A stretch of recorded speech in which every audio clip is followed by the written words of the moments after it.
Hello बच्चों, इस video में हम लोग मॉलिक्यूल्स के बारे में देखेंगे। हम जानते हैं कि एटम इंडिपेंडेंटली एग्जिस्ट नहीं करता है। क्यों नहीं करता है? क्योंकि एटम अनस्टेबल होता है। वो अपने आप को स्टेबल करने के लिए दूसरे एटम के साथ कंबाइन होता है, और यही कंबाइन होने के बाद जो बनता है उसको हम लोग बोलते हैं मॉलिक्यूल्स। तो देखते हैं मॉलिक्यूल्स का डेफिनेशन। मॉलिक्यूल को हम इस तरीका से डिफाइन कर सकते हैं, a group of two or more than two atoms combined molecules क्या बोल सकते हैं? Molecules is a group of two or more than two atoms combined together through chemical bond। किससे कंबाइन होते हैं? ये केमिकल बॉन्ड से कंबाइंड होते हैं।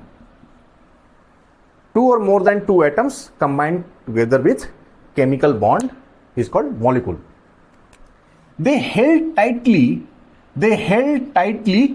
through strong attractive forces.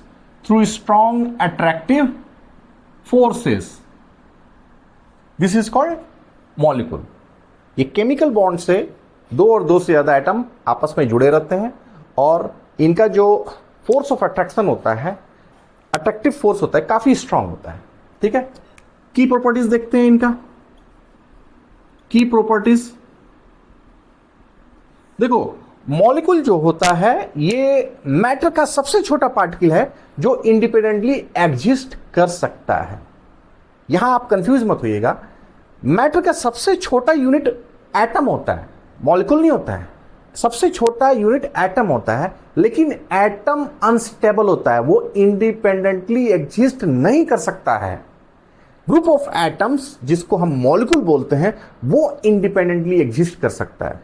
ठीक है, तो हम देखते हैं एटम, दो और दो से ज्यादा एटम मिलके क्या बनाते हैं? मॉलिक्यूल। और बहुत सारे मॉलिक्यूल मिलके क्या बनाते हैं? मैटर। तो मैटर का सबसे छोटा यूनिट कौन सा है? आपका एटम है, लेकिन ये अनस्टेबल होता है, ये इंडिपेंडेंटली एग्जिस्ट नहीं करता है। ये इंडिपेंडेंटली एग्जिस्ट नहीं करता है। एटम मिलके मॉलिक्यूल बनाते हैं, ये इंडिपेंडेंटली एग्जिस्ट करता है, ये इंडिपेंडेंटली एग्जिस्ट कर सकता है। इसीलिए बोला गया है मैटर का सबसे छोटा पार्टिकल मॉलिक्यूल है जो इंडिपेंडेंटली एग्जिस्ट कर सकता है। अगर क्वेश्चन आएगा मैटर का सबसे छोटा पार्टिकल कौन सा होता है, सबसे छोटा यूनिट कौन सा है? एटम है। सबसे छोटा यूनिट जो इंडिपेंडेंटली एग्जिस्ट कर सकता है मॉलिक्यूल है।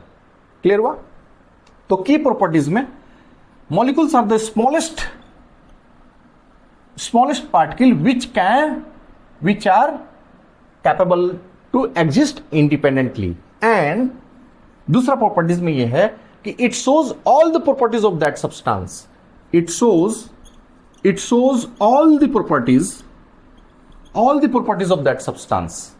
एटम शो करेगा क्या? नहीं, एटम शो नहीं करता है, सब्सटेंस के सभी प्रॉपर्टीज को शो नहीं करता है, लेकिन जो मॉलिक्यूल है वो सब्सटेंस के सभी प्रॉपर्टीज को शो करते हैं। ठीक है, अब इनका फॉर्मेशन हम देख लेते हैं। फॉर्मेशन कैसे होता है? देखो, मॉलिक्यूल की फॉर्मेशन सेम एटम्स के कॉम्बिनेशन से भी होता है। सेम एटम मतलब एक एलिमेंट ले लो, उनके एटम से, same type of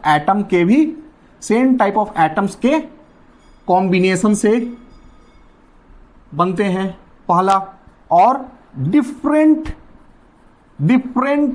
type of atoms के कॉम्बिनेशन से भी बनते हैं। ठीक है, हम देखेंगे आगे चल के कि इनका नाम क्या होता है, इनका नाम क्या होता है। दूसरे वीडियोस में हम इसको देखेंगे। तो इनका फॉर्मेशन कैसे होता है मॉलिक्यूल का? Same type of atoms combination से भी बनते हैं और डिफरेंट टाइप ऑफ एटम्स के भी कॉम्बिनेशन से बनते हैं। फॉर एग्जांपल O2 एक मॉलिक्यूल है, ऑक्सीजन का एक मॉलिक्यूल है। इसमें क्या है? सेम टाइप ऑफ एटम है, O+O।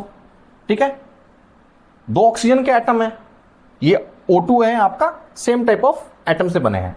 H2O की बात करें, ये एक पानी का मॉलिक्यूल है ना। इसमें कितने टाइप ऑफ एटम्स हैं? इसमें दो टाइप के एटम है, हाइड्रोजन एंड ऑक्सीजन। तो वी कैन से दैट कि molecules are formed by combination of same type of atoms as well as by combination of different types of atoms. बस ये चीज़ समझ जाओ, ठीक है। कोई भी डाउट होगा तो आप कमेंट करके ज़रूर पूछिएगा। थैंक यू, धन्यवाद वेरी मच।